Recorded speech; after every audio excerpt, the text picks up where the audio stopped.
민수기 8장 1절부터 4절까지 말씀입니다. 민수기 8장 1절부터 4절까지 말씀입니다. 여호와께서 또 모세에게 말씀하여 이르시되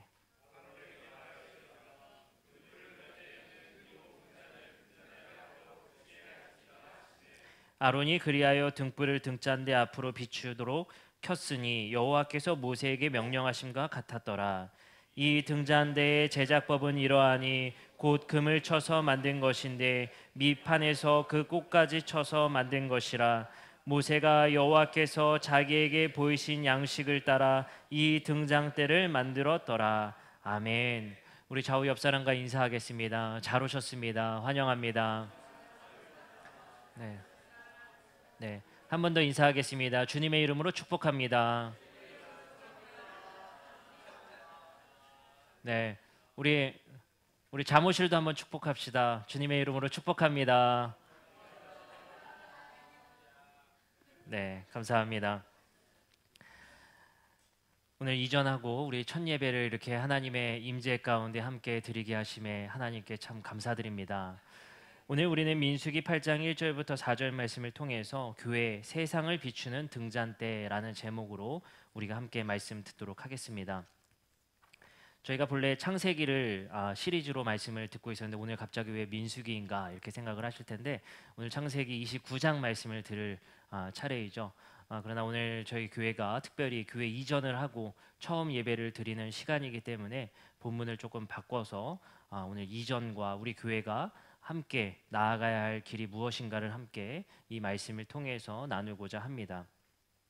오늘 말씀을 다시 한번 살펴보면서 오늘 설교를 시작하려고 합니다. 하나님께서 모세에게 말씀하셨습니다. 성전 안에 기구를 어떤 방법으로 사용하고 만들어 가야 될지를 말씀하십니다. 오늘 사실 민수기의 말씀과 레위기의 말씀은 기독교인 어느 나라 기독교인이든지 참 읽기 어려워하고 힘든 성경 중에 한 권입니다. 레위기 어렵죠, 그죠? 레위기가 참 어렵습니다. 이렇게 부정하고 이렇게 정결하다, 그리고 또 이렇게 거룩하고 이렇게 부정하다, 이렇게 만들고 이건 먹지 말고 이건 먹어라, 이런 얘기들이 잔뜩 나오죠. 민수기는 또 뭡니까? 사람의 숫자를 세는 이야기입니다. 몇 명의 이야기입니다. 그게 과연 우리랑 무슨 상관입니까? 읽다 보면은 이게 도대체 내가 왜 읽어야 되지? 정말 레위기 민수기는 빨리 지나갔으면 좋겠다라는 생각이 들 정도로 레위기 민수기는 참 우리에게 어렵고 그리고 재미없는 말씀 중에 하나입니다. 근데 오늘 특별히 우리가 민수기의 말씀을 통해서 아주 귀한 말씀을 함께 듣고자 합니다. 그리고 민수기의 말씀과 레위기의 말씀이 이렇게 하나님의 뜻과 그리고 굉장히 중요한 말씀이 담겨 있구나를 여러분들에게 알려드리고자 합니다. 오늘 말씀을 다시 한번 살펴보겠습니다. 하나님께서 모세에게 말씀하셨습니다. 어떻게 그 성전에 그리고 다시 말해 성소에 기구들을 사용하고 어떻게 만들지를 말씀하십니다. 2절의 말씀에 제사장인 아론에게 이렇게 말씀하십니다. 등불을 켤 때에 7 등잔을 등잔대 앞으로 비추게 할지니라. 가지고 계신 성경책이 있으시다면 밑줄을 한번 그어보셨으면 좋겠습니다. 등불을 켤 때에는 7 등잔을 등잔대 앞으로 비추게 해라. 세번역 성경에는 이렇게 써 있습니다. 등잔을 밝힐 때에는 등잔 7개가 등잔대 앞 맞은 쪽을 비추게 차려놓고 일러라. 비추게 차려놓으라고 일러라. 다시 말해 등잔대 앞 맞은 쪽을 비추게 차려놓으라고 일러라, 이렇게 써 있습니다. 지금 우리가 읽었던 말씀은 등잔대 앞으로 비추도록 해라, 그죠? 등잔대 앞으로 비추게 하라. 이 말씀이 오늘 우리가 말씀으로 은혜 받고자 하는 굉장히 중요한 핵심적인 말씀입니다. 등잔대를 밝힐 때는 항상 등잔대 앞쪽을 비출 수 있도록 등잔대에 불을 켜라는 것입니다. 근데 우리가 이 말씀을 이해하기 위해서는 등잔대가 뭔지, 그리고 이것이 어떤 말씀을 하시는지를 먼저 사진으로 보도록 하겠습니다. 첫 번째 사진 한번 띄워주세요. 이게 성소의 모습입니다. 저 앞쪽으로 보이시는 쪽으로 들어가면 이제 지성소로 들어가는 길입니다. 그리고 여기가 성소입니다. 성소에 가장 중요한 3가지 기구가 있는데 왼쪽에 보이시는 게 등잔대, 중간이 분향단, 오른쪽이 떡상입니다. 근데 지금 우리가 읽었던 말씀은 아론에게 왼쪽의 등잔대를 앞쪽을 비추게 하라는 말씀이 민수기의 말씀입니다. 다음 장을 펴주세요. 이게 등잔대입니다. 등잔대에 제사장이 불을 켜는데 항상 이 등잔대는 꺼지지 않고 앞쪽을 비추라는 것입니다. 다음 장을 넘겨주세요. 이게 떡상입니다. 그 앞쪽에 이런 떡상이 있다라는 것입니다. 그럼 여러분들 우리가 이렇게 알 수 있는 것입니다. 등잔대의 불은 항상 앞쪽을 비추라고 했는데 등잔대 앞쪽에 뭐가 있어요? 떡상이 있다는 거예요. 이게 굉장히 중요한 겁니다. 등잔대의 불은 항상 떡상을 비추게 되어 있습니다. 말씀을 읽어보겠습니다.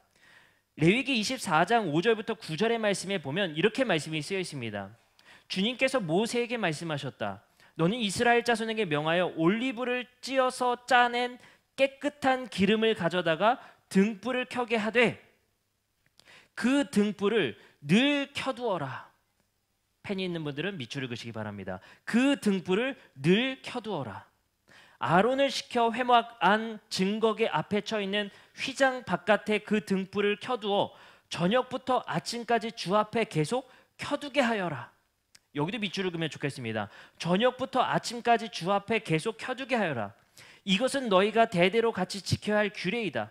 아론은 주 앞에서 순금 등잔대 위에 그 등불을 늘 켜두어야 한다. 여기도 밑줄을 그으면 좋겠습니다. 그 등불을 늘 켜두어야 한다.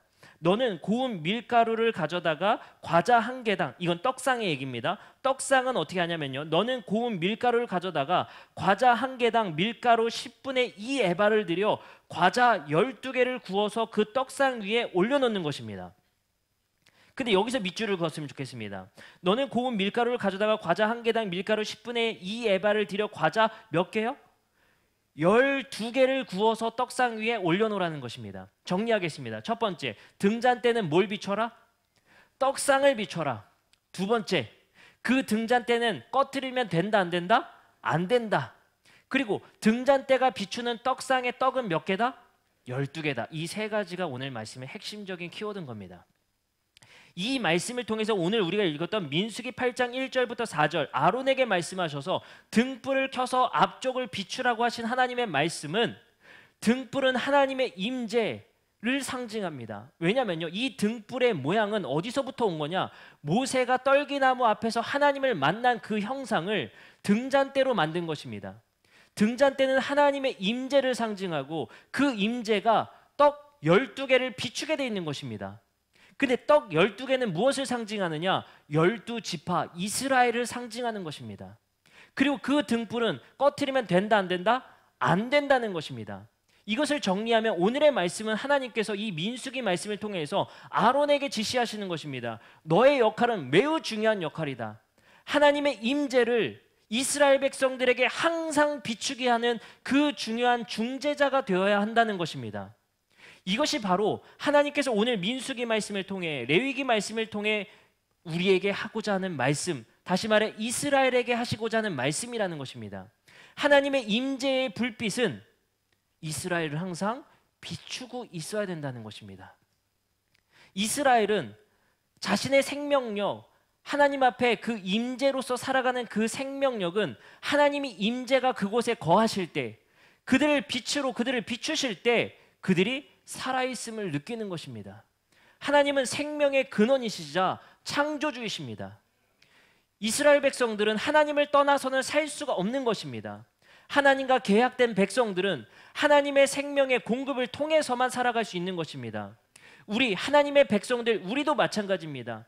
하나님 없이는 숨을 쉬며 살아갈 수는 있지만 진정한 생명으로 살아갈 수는 없는 것입니다. 우리가 진정한 생명을 얻었다는 것은 하나님의 임재의 불빛 안에 살아가는 것이 바로 우리가 진정 살아있음을 느낄 수 있다는 것입니다. 등잔이 불빛 앞을 비추면 그 빛은 12지파를 비추게 되어 있습니다. 그리고 그 빛은 생명을 주시는 하나님의 임재와 복을 말하게 됩니다. 이 복을, 하나님의 임재를 비추어서 12지파를 비추는 이 복을 제사장은, 아론은 이렇게 이스라엘에게 축복합니다. 민수기 6장 23절부터 27절은 아론이 이스라엘에게 축복하는 축복의 기도문입니다. 근데 이렇게 기도합니다. 아론과 그의 아들들에게 말하여 이르기를 너희는 이스라엘 자손을 위하여 이렇게 축복하여 이르되 여호와는 너에게 복을 주시고 너를 지키시기를 원하며 여호와는 그의 얼굴을 내게 비추사 은혜 베푸시기를 원하며. 다시 읽어드리겠습니다. 여호와는 그의 얼굴을 너에게 비추사 은혜 베푸시기를 원하며 여호와는 그의 얼굴을 내게로 향하여 드사 평강 주시기를 원하노라 할지니라 하라. 다시 말해 하나님의 얼굴, 하나님의 임재의 빛이 이스라엘에게 비출 때 진정한 평강이 그들에게 있다라고 축복하시는 것입니다. 우리의 평강과 진정한 축복은 무엇입니까? 하나님의 임재가 우리에게 거할 때 우리에게 진정한 축복과 우리에게 평안이 있다라는 것입니다. 여기서의 평강, 평안, 샬롬은 이스라엘에게 샬롬, 안전하다, 평안하다, 형통하다, 이러한 어근을 가지고 있는 이러한 말씀들은 대부분 하나님의 임재와 관련된 것입니다. 우리는 어떻게 평안을 얻으려고 합니까? 우리의 샬롬, 우리의 안전을 어떻게 구하려고 합니까? 우리는 우리의 안전을 우리의 힘과 권력으로 얻으려고 하는 것이 우리 인간들입니다. 하지만 하나님은 우리에게 안전과 우리를 지키시고 보호하시고 우리에게 능력 주시고 우리에게 생명을 공급하시고 우리에게 이 모든 샬롬을 주시는 것은 우리의 힘과 능력에 있는 것이 아니라 하나님의 빛이 우리에게 비추어질 때 진정한 샬롬이 이루어진다는 것입니다. 우리가 겉으로는 평안할 수 있습니다. 겉으로는 우리의 가정이 가장 즐겁고 평안해 보일 수 있습니다. 근데 우리는 잘 알고 있습니다. 그 뒤에 감춰진 우리 가정의 아픔과 평안하지 못함을. 우리는 즐거워 보일 수 있습니다. 즐거운 유익과 남들이 하지 못하는 금액을 가지고, 돈을 가지고, 물질을 가지고 남들이 하지 못하는 문화생활을 즐기며 남들에게 뽐내는 것을 많이 볼 수 있습니다. 그것을 가지고 우리는 평안을 자랑합니다. 요즘에 우리 청년들이 인스타그램, 페이스북을 많이 하잖아요. 인스타그램을 보면 대부분 이렇게 사진을 올리거든요. 나 이렇게 잘 살고 있다. 예, 그거를 보여주기 위해서 우리 인스타에 참 사진을 많이 올리게 됩니다. 나 이렇게 부자야. 예, 차를 올리기도 하고 좋은 것들 올리기도 하고 너 좀 부러워해봐라 하고 딱 올리기도 합니다. 그것이 무엇입니까? 내가 잘 살아가고 있다는 것, 내가 이렇게 즐겁다는 것, 내가 이렇게 기쁘다는 것을 이러한 매체를 통해서 보여줘야만 한다는 것입니다. 우리는 그러한 시대를 살아가고 있는 것입니다. 그러나 하나님께서 진정한 평안과 진정한 기쁨과 진정한 즐거움은 하나님의 빛이 우리에게 도달하고 우리에게 닿았을 때 진정한 기쁨과 즐거움과 희락이 우리에게 있을 수 있다는 것입니다. 근데 여기서 중요한 것은 이 빛을 비추고 관리하는 역할의 관리자가 아론, 제사장이라는 것입니다. 우리는 이렇게 말할 수 있습니다. 아론의 역할이 매우 중요하겠구나. 아론이 이 불을 꺼트리지 말아야 되는 굉장히 중요한 역할을 갖게 됩니다. 근데 베드로전서 2장 9절에는 이렇게 말씀이 쓰여 있습니다. 그러나 너희는 택하신 족속이요 왕 같은 제사장이요 거룩한 나라요 그의 소유가 된 백성이니 이는 너희를 어두운 데서 불러내어 그 기이한 빛에 들어가게 하신 이의 아름다운 덕을 선포하려 하심이라. 여기서 무슨 말씀이 쓰여 있습니까? 우리가 바로 아론과 같은 제사장이라고 말하고 있는 것입니다.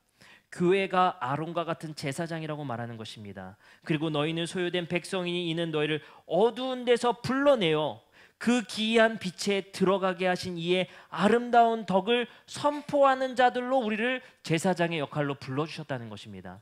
아론은 빛을, 하나님의 임재를 꺼트리면 안 되는 그러한 상징적인 인물이었다면 이제 교회와 여러분들, 예수 그리스도께서 제자로 택하시고 파송하신 제자들은 이제 아론의 역할, 빛을 비추는 역할, 그것을 꺼트리면 안 되는 역할을 이 교회가, 우리 성도들이 해야 되는 것이라는 것이 오늘 말씀이라는 것입니다. 마태복음 5장 14절부터 16절의 말씀은 이렇게 써 있습니다. 너희는 세상의 빛이라. 산 위에 있는 동네가 숨겨지지 못할 것이요 사람이 등불을 켜서 말 아래 두지 아니하고 등경 위에 두나니 이러므로 집안 모든 사람에게 비치느니라. 이같이 너희 빛이 사람 앞에 비치게 하여 그들로 너희의 착한 행실을 보고 하늘에 계신 너희 아버지께 영광을 돌리게 하라. 사람이 등불을 켜서 말 아래 두지 못합니다. 이같이 너희 빛이 사람 앞에 비치게 하여서 그들로 너희의 착한 행실을 보고 하늘에 계신 아버지께 영광을 돌리게 하라. 여러분들 놀랍게도요, 이제 등잔대는 없습니다. 그 등잔대가 그 빛 대신 예수 그리스도가 우리 안에 들어오심으로 우리가 등잔대 되어진 것입니다. 이제 우리는 우리 안에 있는 예수 그리스도의 불빛을 꺼트리면 안 됩니다. 이제 이 빛을 비추어서 이 마을의 등대와 같은 교회가 되었으면 좋겠습니다. 어둠 가운데 살아가는 이들에게 빛을 비추는 교회 되었으면 좋겠습니다. 우리가 그 선물을 전하는 교회 되었으면 좋겠습니다. 우리의 착한 행실을 통하여서 하늘에 계신 너희 아버지께 영광을 돌리게 하라. 다시 말해 어둠 가운데 살아가는 이들에게 우리의 행실을 통해 예수 그리스도의 그 빛을 비추게 해야 된다는 것입니다. 여러분들, 그러나 우리의 행실은 어떻습니까? 우리의 모습은 어떻습니까? 우리는 이렇게 기도했습니다. 예수님을 영접합니다. 옛날에 제가 청소년 때는 항상 그런 집회가 있었습니다. 오늘 이 자리에서 예수님 영접할 사람 일어나세요. 그 용기를 내는 사람이 진짜 믿는 사람입니다. 오늘 한번 해볼까요? 굉장히 부담스럽지 않습니까? 그때 손 들고 일어나는 사람이 예수님을 영접한 사람이거든요.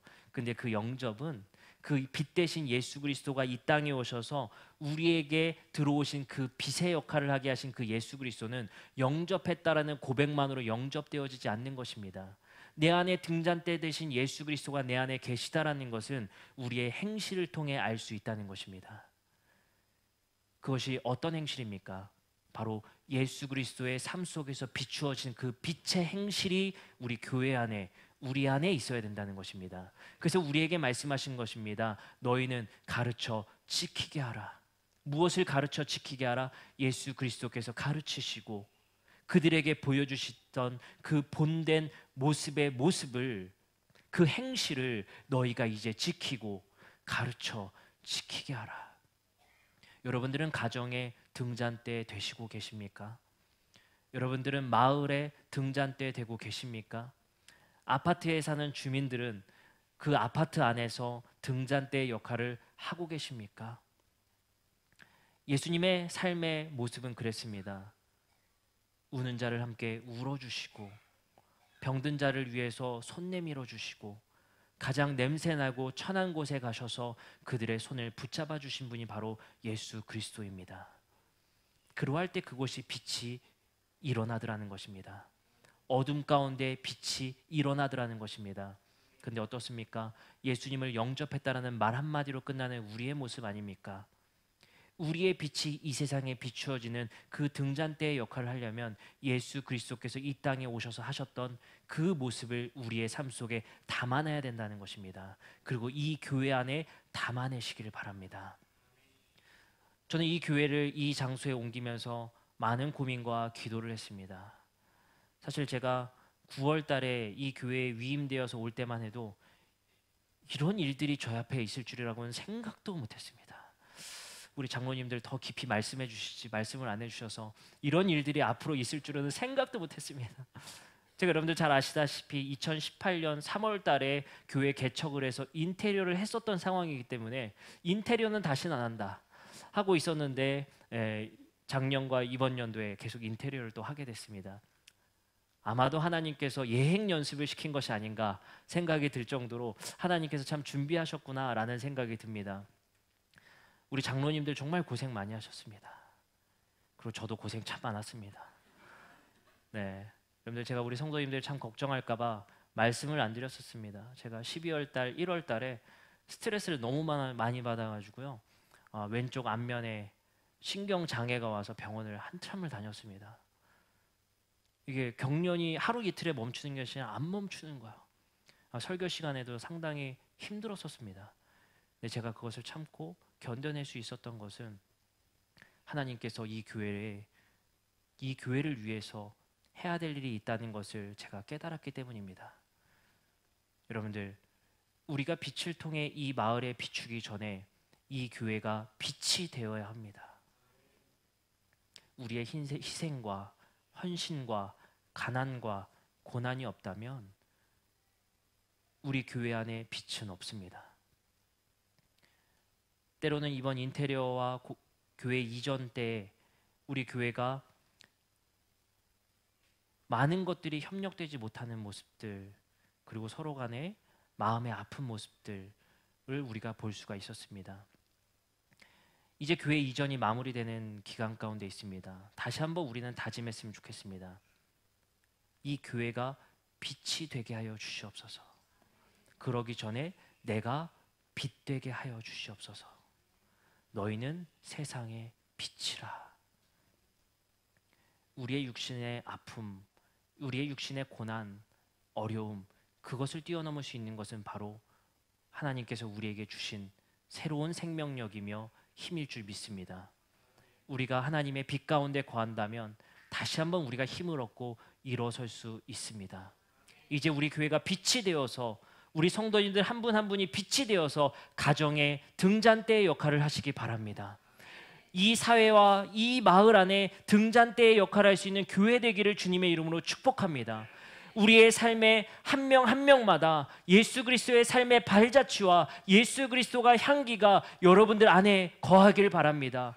우리의 삶에 우리의 손내밈을 통하여서 우리의 마음을 이웃에게 전함을 통하여서 이 지역사회에 하나님의 빛이 비춰지는 교회 되기를 간절히 원합니다. 이 교회 안에서 이제 교회의 기도가 이루어지고 이곳에 말씀이 선포되고 우리의 삶이 이 교회 안에 이루어질 때 이 마을과 지역사회가 변화될 줄 믿습니다. 이 지역사회에 차별받는 이가 있다면 그가 차별받지 않을 수 있도록, 이 지역사회에 가정에 고통받는 이가 있다면 그 가정 안에 평안이 이루어질 수 있도록, 육신의 질병으로 고통받는 이웃이 있다면 육신의 질병이 물러나질 수 있도록, 학업과 직업과 여러 가지의 문제 가운데, 사회의 문제 가운데, 불평등의 문제 가운데 하나님의 평안이 이루어질 수 있도록 그곳에 샬롬이 이루어질 줄 믿습니다.